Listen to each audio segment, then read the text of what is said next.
What's up mga kabit? Kamusta kayo guys? No, meron tayo ngayong pag-uusapan na NFT play to earn game na umiingay. Well, tingnan na lang natin guys. Samahan nyo ako, reviewin natin. Nag-prepare ako ng BNB para let's say makabili tayo ng mga heroes dito. And medyo may similarity daw to sa Axie Pero in terms to graphics naman guys, medyo nung nasilip ko to, okay siya. Pero ngayon, samahan nyo ako, puntahan natin. And ang pangalan niya ay Step Hero. What's up? What's up mga kabit?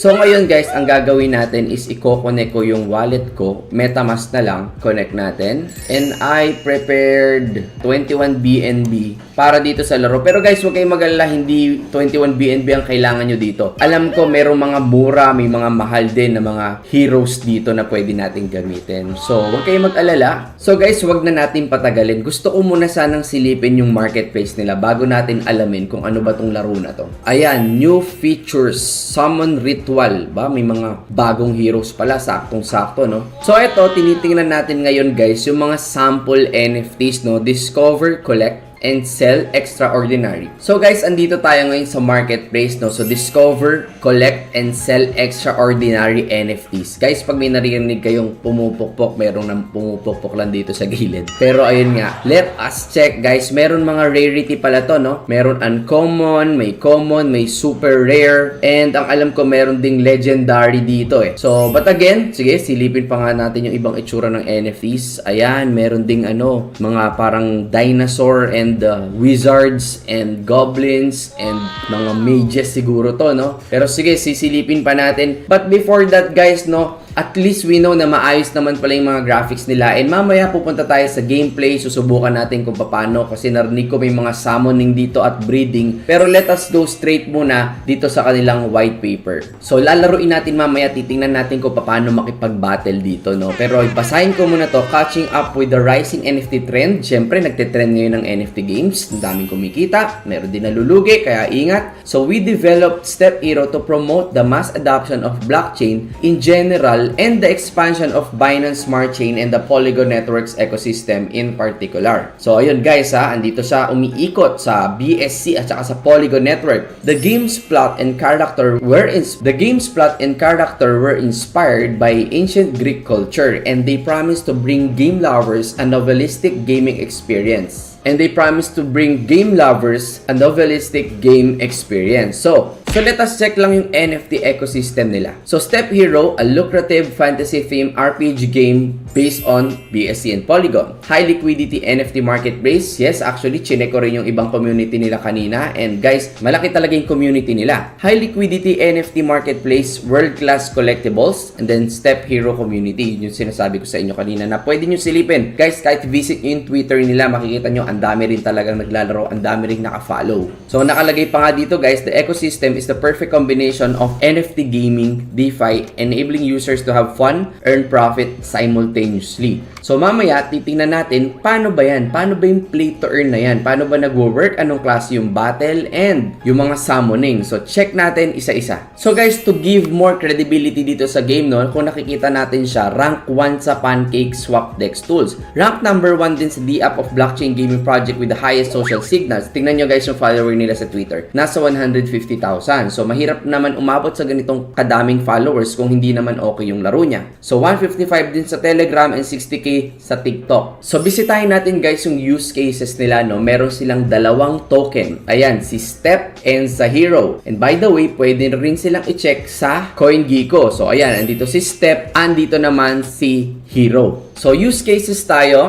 So, si Step, ginagamit siya syempre sa mga new heroes. In-game transactions, in-game rewards, bounty hunting rewards, upgrade in-game star ranks. And of course, si Hero naman, earn NFT on hero farming, purchase mystery chest, summon new heroes, upgrade in-game rank. Ngayon guys, kung napapansin nyo, parehas na merong summon new hero yung Step at Hero. So, anong ibig sabihin nun guys? Ibig sabihin lang naman yan, si Hero at saka si Step ay kailangan mo kapag ikaw ay nagsasummon.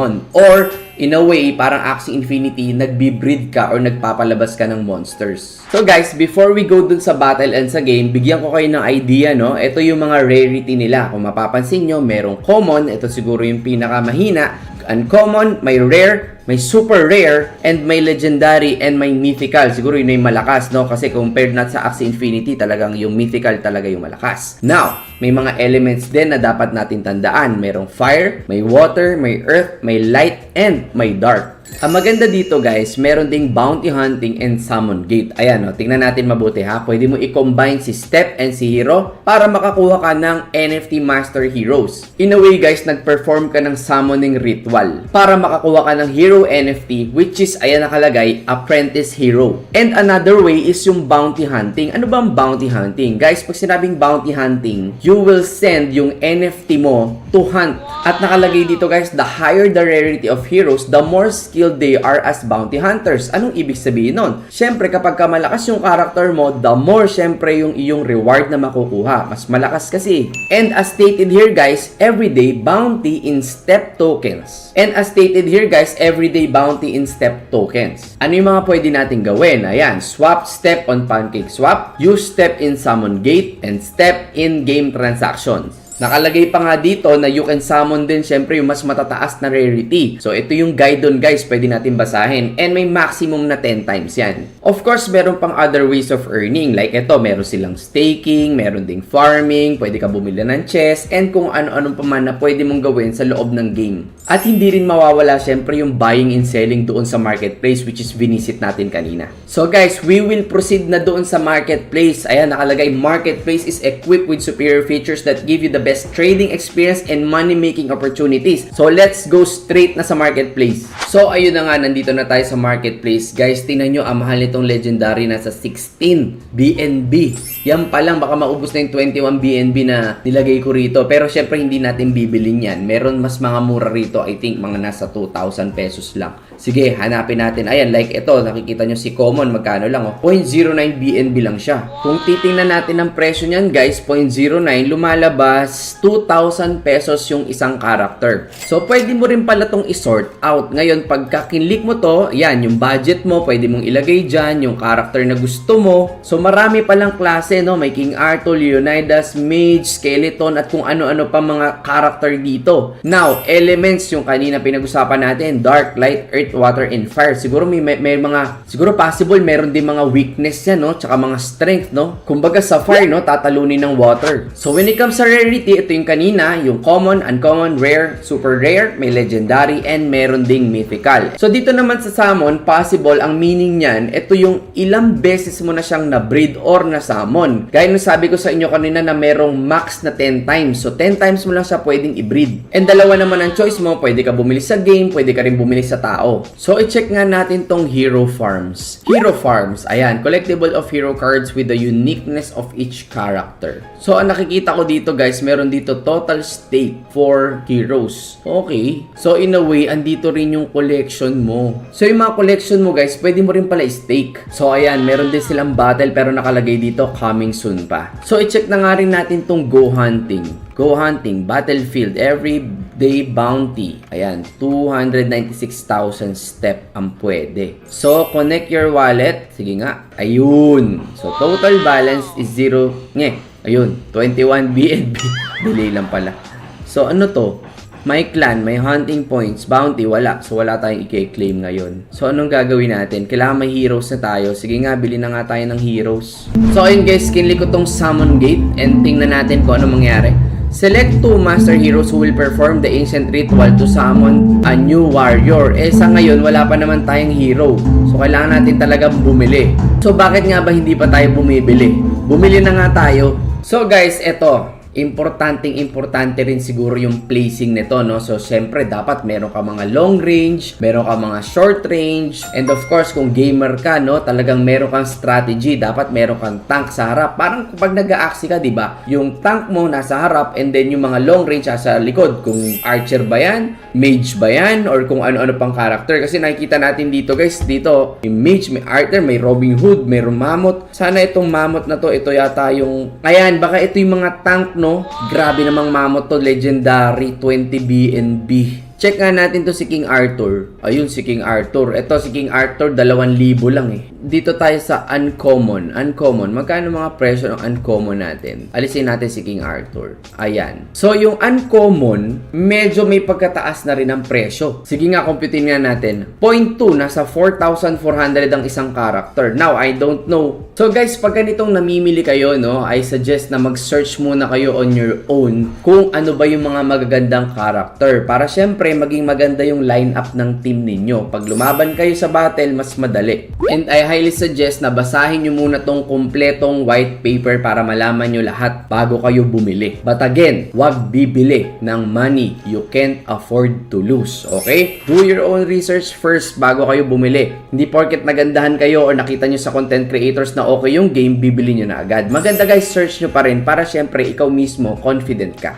At dahil doon, dahil ito ang first video natin, ang gagawin ko na lang guys is mamimili ako ng mga heroes. At dahil for testing lang ito, bumili muna tayo ng mga hindi gaanong mahal. So common muna as of now para lang matest natin. Siguro guys, ang bibiling ko isang archer, isang mage, tapos meron tayong mga melee at saka tank. Sige nga, bili na nga tayo. So, unahin ko siguro yung uncommon na ating tank.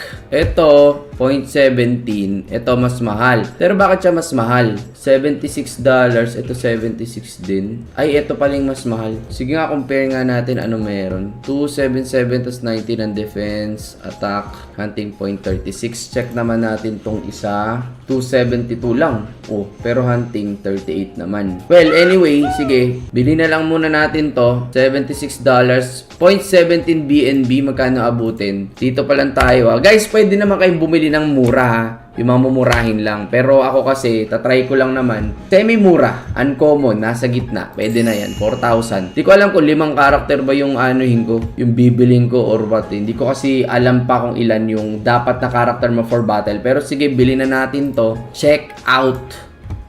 Ayan. Merong fees. 0.88. Fee associated with this. O sige na. Transaction was sent. Bilhin na natin yan kahit magkano pa yan. So, ayun, transaction was confirmed. Let's check nga kung meron na tayo, kung nakuha na natin siya.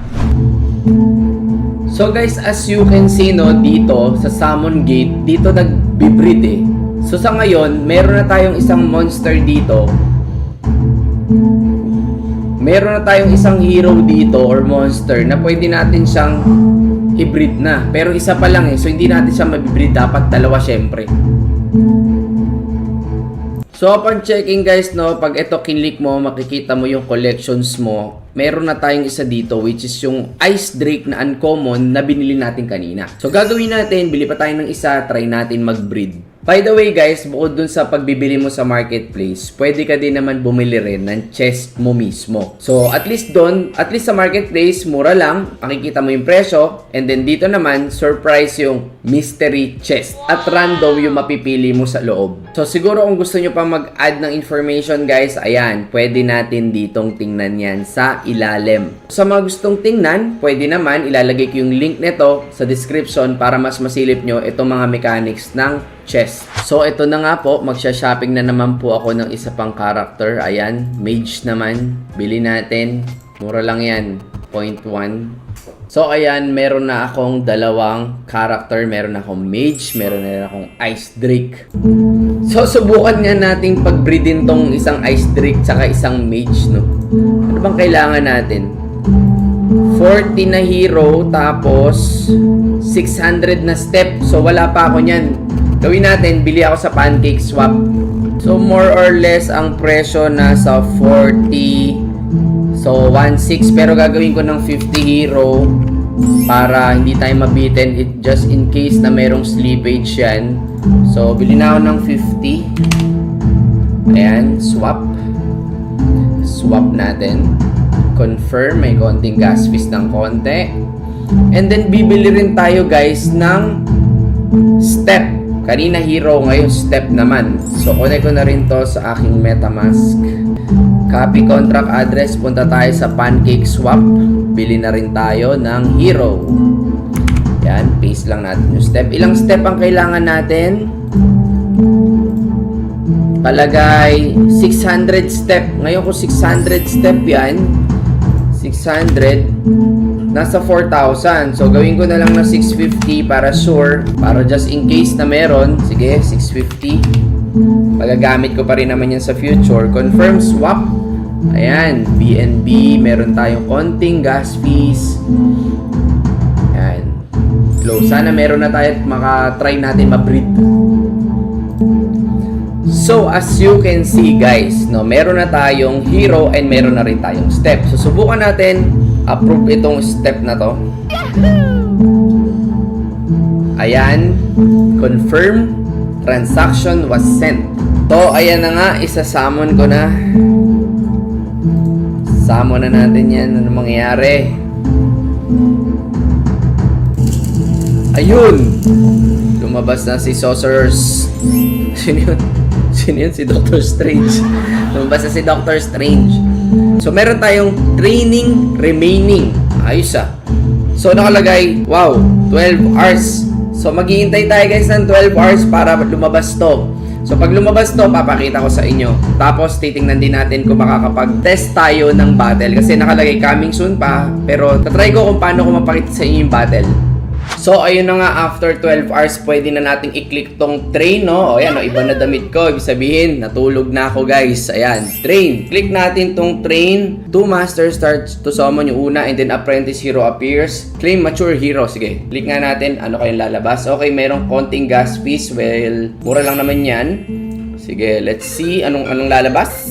Ayan! Mag-iintay na naman tayo ng another 9 hours. Para sa coming from Ancient. So, ayun guys. Medyo kailangan na natin tong ilagay sa susunod na video kasi another 9 hours na naman. Pero, no problem. Second video tayo. Ituloy na natin tong ating battle nang makita nyo na yung paano yung gameplay niya. So, ayun guys. Subukan na natin maglaro. Pero sa ngayon kasi, pre-alpha testing pa lang. So, kung nakapag-participate ka doon, pwede kang mag-join. Pwede mong subukan. Pero huwag ka mag-alala, makakapaglaro ka rin naman sa future. So, try natin guys ha. Subukan natin to. At ayun na nga, nakikita natin dito na mayroong 1, 2, 3, 4, 5 na characters na pwede nating gamitin para makapag-battle or makapag-explore. So, si Arena ay under construction, si Adventure ay under construction, lahat na lang, pati yung kapitbahay under construction. Pero ito, Heroes under construction. So, anong gagawin natin? Start explore. Let's go. Ayan. 1, 2, 3, 4. Actually, pwedeng i-change position natin to. So, ilagay natin itong archer sa likod since siya ay long range. Tapos ito, dalawang tank. So, okay, ihaharap natin yan. Mage, ilagay ka rin sa likod kasi syempre, si Mage ay long range din eh. So, ikaw, saan ba ka talagay? So, dyan ka na lang muna since meron ka na, okay, gusto mo, dito ka sa gitna ng dalawang tank. Ayan. So, ikaw ang bida. So, let's go. Let's start. Try natin, guys. Mukhang maganda talaga to. Ayan na. So, as of now, as you can see, okay, autopilot siya, no?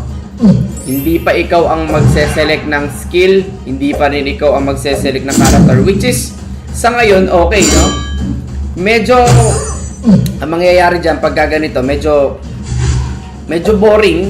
Hindi naman boring, pero kumbaga parang maganda pa rin ikaw nag-iisip eh. Pero kung ikaw ay busy na tao, di ba? Kung busy ka, maganda na naka-auto na lang. At least, auto, wala ka sa ginagawa. Eh, kung araw-araw ito ang gagawin mo, di ba? Baka naman ma-board ka. Pero at least, naka-auto siya, nagkakaroon ka ng earnings o nakakakuha ka ng tokens sa ganitong way, might as well, maganda. So, ang benefit mo dito, pag malakas ang character mo, mabilis ka makapatay ng monsters, of course. No? At saka makamove forward. Aba, nagulpi na yung aking dragon ah. Kamukha nitong mukha ng character sa napanood ba yung Pacific Rim? Yung mga monster doon. Meron pang mammoth. Mammoth to mammoth. Oh, isa na lang siya. 4 pa kami. Ay, malakas siguro yung mga character ko.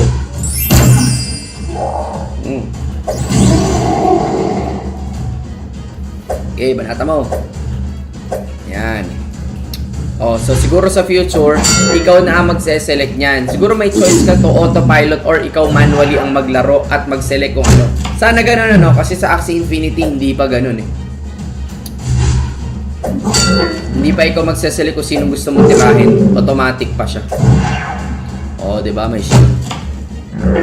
By the way guys, yung mga character nyo, pwede nyo silipin ha, isa-isa. Pag sinilip mo yung character, pag pinlik mo yung character mo dun sa may collections, makikita mo yung attributes ng bawat character mo. Eh, nagdi-differentiate din syempre dyan yung presyo kung magkano. Oh, di ba? Yari ka kay King Arthur. Oh, lakas oh. Gusto ko talaga mage eh. Kahit nung naglalaro ako ng Flife before, mage talaga ako eh. Even nung naglaro ako ng Ragnarok, mage pa din ako. Malakas kasi. Usually, ginagawa ko pang hunting dati, yan, archer. O kaya yung assassin. In fairness, di pa rin patay si King Arthur ah. Pero malamang patay na to pag bumanat sa tumanod. Oh, na-stun siya. Hindi siya naka-attack. Critical hit oh. Boom! Ang tibay naman itong mamot. Dapat pala yun yung binili ko eh. Bali, bibili na lang ako ulit. Pag totoo na. Papilot ko na lang kaya yung ganito ko, no? Tapos hati na lang kami sa income, no? Parang scholarship.